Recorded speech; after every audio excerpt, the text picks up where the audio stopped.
The tutorial in Paper Mario Sticker Star, in my opinion, was perfected, with the tutorial stages being Detzelberg, Warm Fuzzy Plains, Bouquet Garden, and Water's Edgeway, as they are designated to teach you the basics with Detzelberg and Warm Fuzzy Plains, teach you puzzles for Bouquet Gardens, and exploration for Water's Edgeway. They all teach us something, but what makes these stages great tutorials? Well, we'll find it out today. So, let's start off with Detzelberg. Detzelberg is pretty simple and it's definitely the most phase 4 tutorial, with it showing you the controls, but besides it showing you the basic controls, it also teaches you the main gameplay of Sticker Star, being exploration. To find all the toads, you have to explore the town. Small, yes, but to find all the toads, you do have to explore like behind the houses, behind the bushes again, or you have to just knock down one who's just sitting on top of a rain roof or something. I don't know what exactly that is, but whatever the fuck that may be, it does teach the player that exploration will most likely lead to the desired outcome, or will lead to bonuses, which is also shown with the shiny jump. While yes, these seem small, it is also a tutorial of what's to come. After gathering all the toads, you are free to explore the rest of Detzelberg as you please, getting any mist stickers, shopping, seeing what's west. But to close out the first part of the tutorial, you get into a fight, which for tutorials is pretty standard, showing to make fighting lube.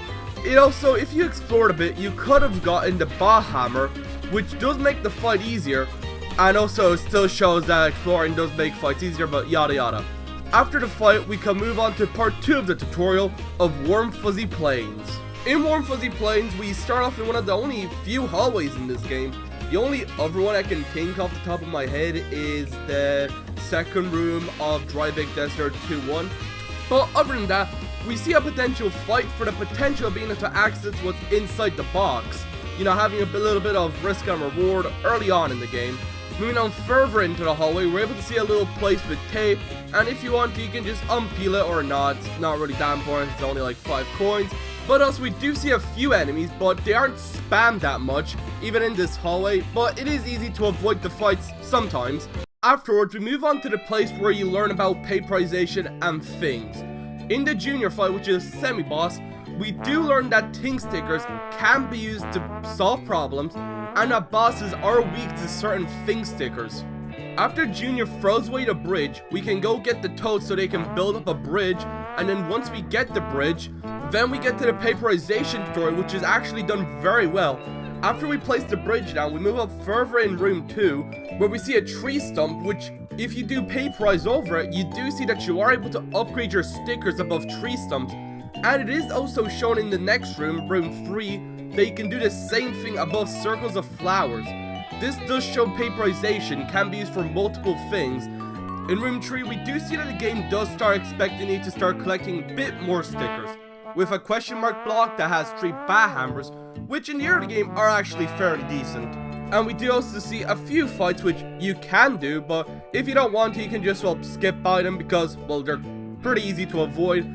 You know, we can also get the scissors, which you will need later, so you probably should just get them now. And we can just move on, we can just get a few slap hammers or fight the Goombas, or we can just ignore them. Now in the final room of the stage, there's the Tree Goomba mini boss again, where we can activate it in 2 different ways. You can either just try to walk to the comet and they'll intercept you, or you can do the more fun way, which is jump behind the bush and scare them. But either way, the Goomba mini boss is actually fairly decent, as jumps in this game are easier to time than hammers, but this boss fight you need to use hammers, or if you did a bit more exploration around in the other stages, you could have gotten an iron jump from Tree 1 Leaflet or Path.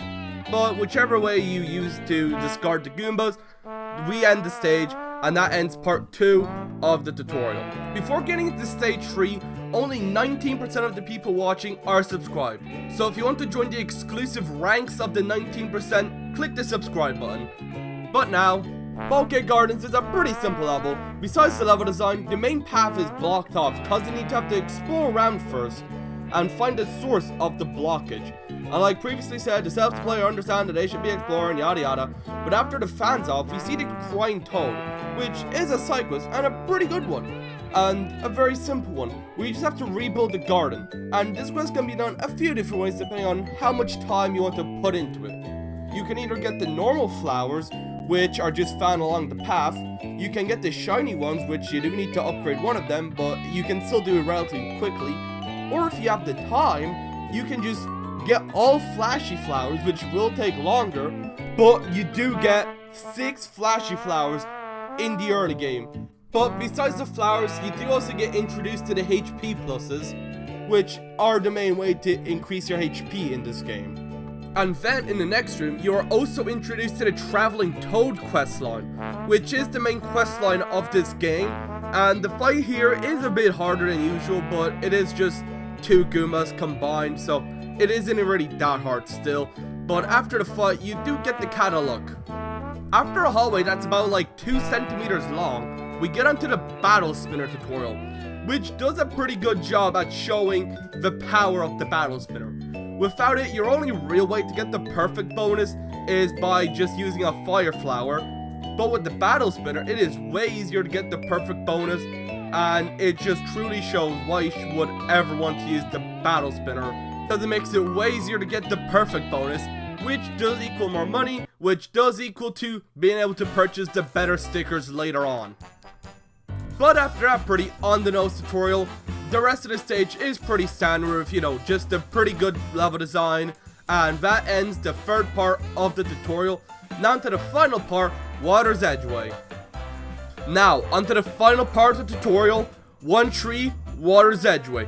This one is more than ever encouraging exploration within the starter room, as there's an extra area with a line jump and a Koopa shell, which for the upcoming Kamek fight is pretty useful. And in the second room, we see more than ever that the game does want you to now start collecting stickers and just to explore around a bit more, as the game does give you an extra page for your sticker album, and the upcoming Kamek fight is also a pretty good one. Because Kamek is more tanky than the other enemies, and his punishments for failing to block being sleep or daze, this mini boss is now trying to challenge the player a bit more, and also the fact that he has Goomba bodyguards, which if you got the line jump or Koopa shell, which does make it easier. After Kamek throws the comet away, we move on to the third room, where we are given a fork in the road. We can either get the waterfall comet, which ends the tutorial as you go to Wamino Mountain, or you can move on to the fourth room, where we can see more than ever that the game now wants you to just start collecting a bunch of stickers, as there's a bunch of good stickers in this room, like the shiny jumps and shiny hammers. Once we go up, we can either just go up to turn off the tap, or we can go right, so we can just go get a fire flower and also get a shiny shell, which this early on in the game is very good. But after we turn off the tap, we can go then get the comet, and if you spotted it, you could get a shiny mushroom which heals 60 HP, which is pretty good.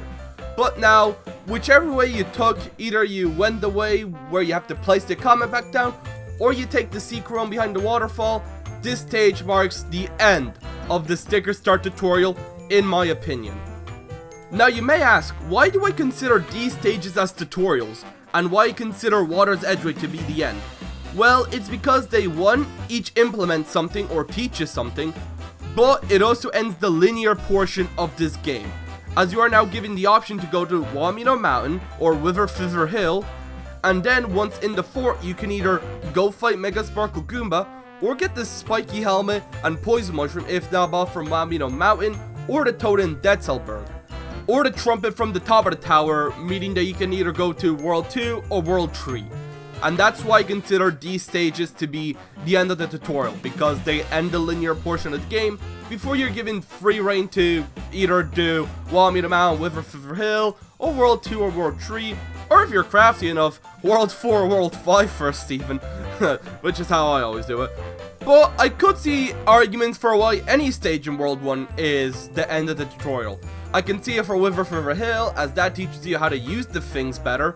I can see it for Goomba's Fortress, as the Mega Sparkle Goomba isn't really that hard of a boss, as he only has 80 HP compared to everyone else having 300, besides Snow Bowser, because he has to be a special cunt with 400. Although he does technically only have 300 because he only starts taking half health, but that's just now the technicalities, and this is a video about tutorials. But with that being said, if you like or agree with what you saw, like and subscribe. And if not, tell me why in the comments, and I'll see y'all later.